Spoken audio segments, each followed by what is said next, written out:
इयत्ता चौथी, विषय मराठी, पाठ 8वा, गुणग्राहक राजा या धड्याचे संपूर्ण स्वाध्याय आपण पाहणार आहोत। प्रश्न पहिला, एका वाक्यात उत्तरे लिहा। मुले कोणता खेळ खेळत होती? उत्तर, मुले सूरपारंबीचा खेळ खेळत होती।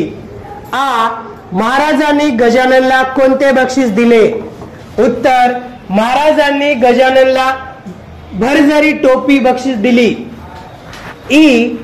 गजाननने कागदावर बोरूने काय लिहिले? उत्तर, गजाननने कागदावर बोरूने श्रीमंत सयाजीराव महाराज की जय असे लिहिले। प्रश्न दुसरा, गाळलेल्या जागी योग्य शब्द लिहा।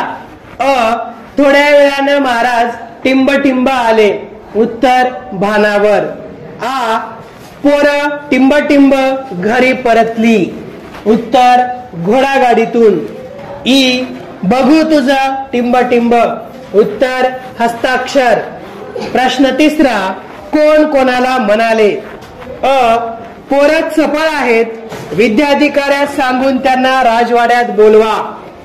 उत्तर, असे सयाजीराव महाराज मानकरी घाटगे यांना म्हणाले। झाडावर चढण्याचा तुमचा खेळ बघून महाराज खुश झाले। उत्तर, असे विद्याधिकारी गजानन व काळू यांना म्हणाले। काय नाव बाळांनो तुमचं?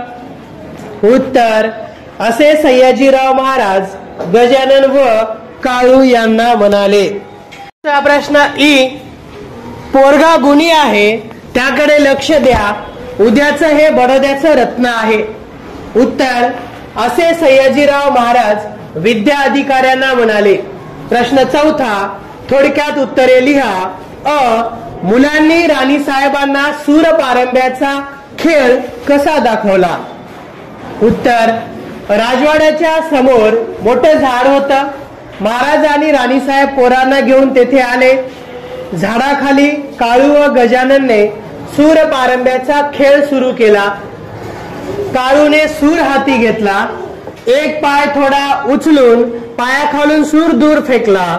गजानन तो सूर आणायला धावला, तोपर्यंत काळू सरसर झाडावर चढला।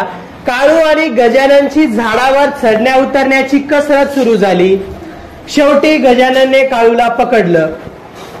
आता गजाननने सूर फेकला आणि तो सरकन झाडावर चढला। काळू सूर आणून त्याच्या मागे वर चढला। अशा प्रकारे गजाननला बाद करणे काळूला जमले नाही। गजाननने कशा कशात बक्षिसे मिळवली? उत्तर, गजाननच्या शाळेत वार्षिक बक्षीस समारंभ होता। गजाननने अभ्यासात, चित्रकलेत, हस्ताक्षर या स्पर्धांमध्ये बक्षिसे मिळवली। त्याने एकूण 18 बक्षिसे मिळवली। तसेच सयाजीराव महाराजांनी त्याला जरीची टोपी बक्षीस दिली। पाचवा, खालील वाक्यांमधील सूर या शब्दाचे वेगवेगळे अर्थ लिहा। काळूने सूर दूर फेकला। उत्तर, या वाक्यातील सूर या शब्दाचा अर्थ 1.5 हात लांब व करंगळीच्या जाडीची काठी। आज गाण्यामध्ये खान साहेबाचा सूर भन्नाट लागला होता। उत्तर, या वाक्यातील सूर या शब्दाचा अर्थ आवाज।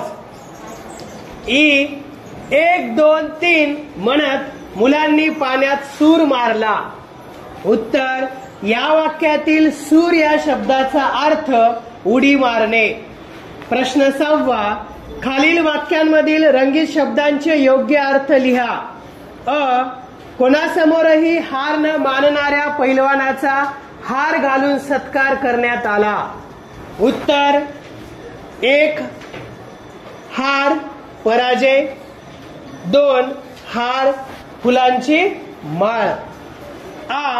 सरपंच झाल्यापासून सरोजाला साऱ्या गावाकडून मान मिळू लागला। तिचा नवरा देखील आता ताट मान करून फिरतो।